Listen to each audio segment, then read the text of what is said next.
I'm back with Chef Gresh, who will show us his famous award-winning dry-aged ribeye.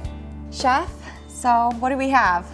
So this is a 40-day dry-aged ribeye. It was aged in the room at Prime House with the Himalayan salt there. And we're gonna start cooking it. And it's great meat, so we're gonna keep it really simple. Number one rule when you're searing meat, you wanna make sure that you dry the surface. Water is the enemy in this situation. Next up, just some salt and pepper. So we really want the flavor of the meat to shine through versus the seasoning on the outside of the steak. For sure, and for us, we've spent so much time aging this perfectly, we really want to highlight that. And since we're cooking it in a pan, we're going to put just enough salt and pepper on to coat, but if we were going to grill it outside over an open grate grill, all that salt and pepper is going to fall off, so put a little extra on. And then into the pan we go.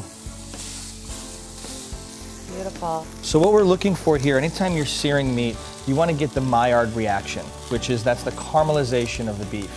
And all that nutty sweetness is going to come out and it's going to make your mouth water. That's the thing that we love. So nice color on the steak. We'll flip it over and throw it into the oven. And how high do we have the oven? The oven's at 400 degrees right now. We're only going to put it in just to finish it. We're getting as much of the sear out here as possible. So I hear that there's a very interesting story about where all of the steaks come from at the Prime House. Yeah, it's our bull, Prime 207L. He's no longer with us, but he worked really hard when he was alive. So he worked 3 times a day, 6 days a week. He was off on holidays and Sundays. So this is an actual bull that the restaurant owned and was sourcing all of the meat to keep consistency? Absolutely, consistency, and we wanted to know where our product came from. And we wanted to be able to say, this is our meat. We're doing everything from the very beginning to the end to make sure that we're the best. Oh, that's gorgeous. I like that we're using a grill pan with this versus a flat saute pan, so you do still get those marks in the meat. Absolutely, and you can tell that beautiful dark golden brown color. That's the part you're gonna just die for. It's so good. And we don't need to worry about keeping the bone on. It's actually better to cook with the bone than cutting it off before cooking. Absolutely, anytime you cook anything on the bone, you're gonna keep the integrity of the meat together. As soon as you take it off the bone, think about something that's gonna shrink from all the sides. It also is gonna add a little bit of flavor. Roasting of that bone there is gonna add a little flavor into the meat as well.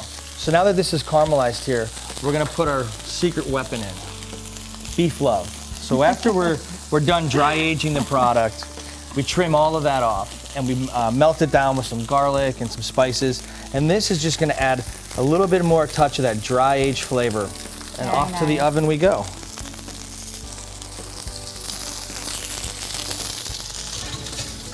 All right, so our oven was at 400 degrees, and how long are we going to be keeping that steak in there for medium rare? I'd say somewhere around 6 minutes or so. All right, our steak is done. All right, absolutely beautiful. So I'm gonna set that right there. And I see that we're putting a little bit more of the love. You back always on need top. more love, right? Literally adding love to the food that we're Absolutely. cooking. So I see that we're using a special board here, and I believe that you actually make these, correct? I do. I'm a woodworker on the side. Outside of being a chef, I have to keep myself occupied. And so I have a whole line of custom kitchen stuff that I made. This is beautiful. And so the other thing about steak is that you want to make sure after you're done cooking it that you let it rest. Give it a good 5 minutes or so. When it's hot, there's all these juices running around inside, and you want to just let it chill out for a second. If you cut into it right away, the blood's gonna go everywhere, it's gonna get dry and tough, and nobody wants that. Well, I'll see if I can hold off. It's very tempting to cut into it right now. Thank you, Chef Gresh, for sharing this wonderful steak recipe with us. If you at home would like to try Chef Rick Gresh's famous dry-aged ribeye, you can find it at David Burke's Prime House at the James Hotel.